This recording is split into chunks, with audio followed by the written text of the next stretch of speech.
that are pretty amazing. And every week I try to find different things that are not only relevant to our life, but also I tell you guys that anything that's of any good in this world has to come from the Torah. Nothing is new. The Torah says nothing new has been created under the sun. Meaning that man has never invented anything. They may have innovated, but they never actually invented. Nothing was created by man. And anything that we have that's any good has to have a source in Torah. Whether it's a saying, like for example, there's a famous saying, don't judge a book by its cover. Don't judge a book by its cover. So I told the guys a story a few days ago. It's a very good story. There's a big sage named Ibn Ezra. Ibn Ezra was a huge sage, giant chacham, had so much Torah in him, it was amazing. But what he didn't have is luck. He said himself that if he started a business of hats, people would be born without heads. If he started a business of umbrellas, it would stop raining. And if he started a cemetery, people would stop dying. That's how little luck he had. So Ibn Ezra was very, very poor. So one day Ibn Ezra goes to a shul. He wants to go to the shul. He wants to say something about Torah. He wants to teach a little bit. But they look at him and how he looks. These are all rich, successful people. And they look at him. He's a poor guy. They don't think he knows anything. They say, no, get out of here, get out of here. They kick him out. He says, oh, okay. You want to do this to me? I'm going to teach you a lesson.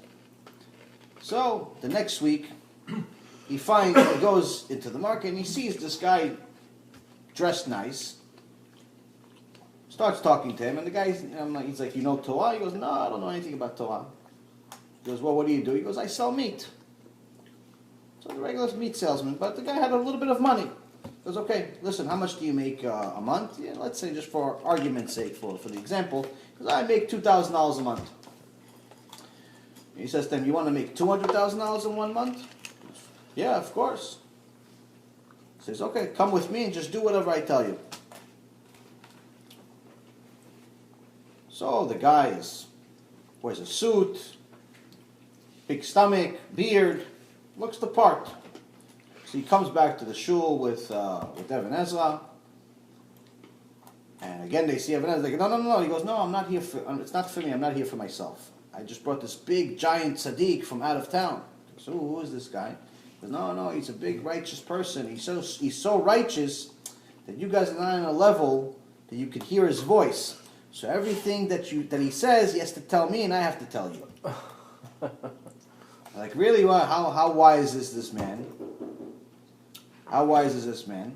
It's like, listen, ask whatever you want, and he's gonna tell me. So they ask him a difficult question, and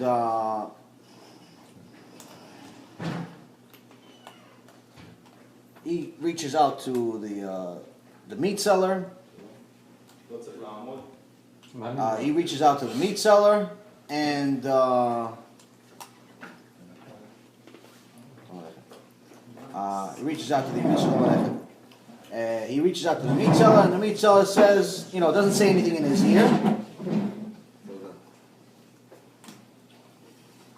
And Ibn Ezra obviously knows the answer. He tells him the answer. Yeah, get the. Do you have the chairs?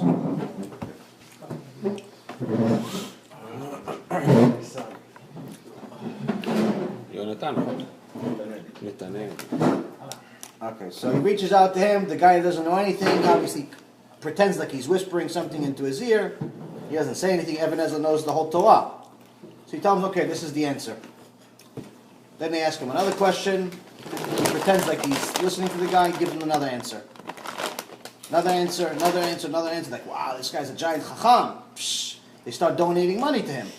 This one guy says 1,000, 2,000, 5,000. 1,000, 2,000. They start giving him money. 4 days in a row, they're asking questions, and Even Ezra is giving them one answer after another, after another, after another. They've never seen anything like this. So after 4 days, they got to 200,000. All the richest people in all the city came to see this giant chacham. And they see this guy, this big guy with this poor man next to him.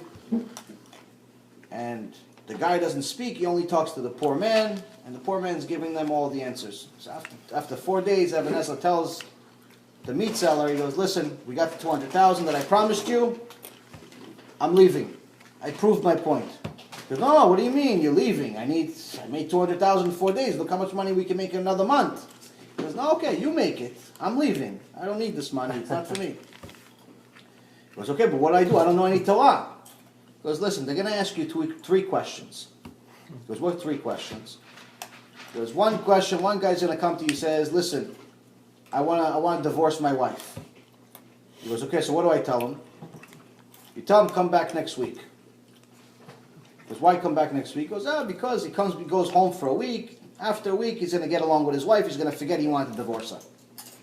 So the guy is a fool. He doesn't know anything. So he's repeating to himself, come back next week, come back next week, come back next week, come back next week. Over and over and over again. He goes, okay, the second question they're going to ask you, somebody's going to tell you, they'll say, listen, I dropped my tefillin, what do I do? And you tell them, pick it up, kiss it, and give tzedakah. So the guy's like, pick it up, kiss it, give tzedakah. Pick it up, kiss it, give tzedakah. Pick it up, repeating over and over. He's a fool, he doesn't know anything. So he's repeating it over and over and over again. The third question they're going to ask you is, like, listen, I have this meat. I slaughtered this animal. How do I know if it's kosher? He says, put the lungs in the water. If there's a bubble, it's not kosher. Taref. If there's no bubble, it's kosher. Put it in the water. If there's a bubble, it's kosher. If it's not a bubble, it's not kosher. He repeats it over and over and over again. Okay, Even Ezra says, okay, I'm leaving. Goodbye. So this meat seller, like I told you guys several times, is a fool. He confused all the questions. So a few days later, somebody comes to him and goes, listen, I want to, I dropped my tefillin. So you tell him to come back next week. Another guy comes to him and says, listen, I have meat. How do I know it's kosher? He goes, pick it up, kiss it, and give tzedakah. Instead of put it in the water. And another guy says, listen, I want to divorce my wife. He goes, put her in the water. If there's bubbles, there's no divorce. Completely confused it. So obviously these people thought, what is this guy? This guy's crazy. He doesn't know anything. So they go after, they start to get, what do you know? They kick him out. They go find Even Ezra. Like, what did you do? Who did you send us over here? This guy doesn't know anything. He goes, he doesn't know anything all of a sudden. When I was there, you asked him all the questions, he gave you the answers. Because you saw he's dressed nice, but it was really me gave you the answers, the guy that's poor. He says, so he teaches us a very, very famous quote that became that quote that I just told you guys. He says, don't look at the jar, look at what's inside it. So modern people changed the verse a little bit, and they said, don't look at a book, don't judge a book by its cover. But it means the same thing. Showing us that anything that's any good, anything that's any wise, has to come from Torah.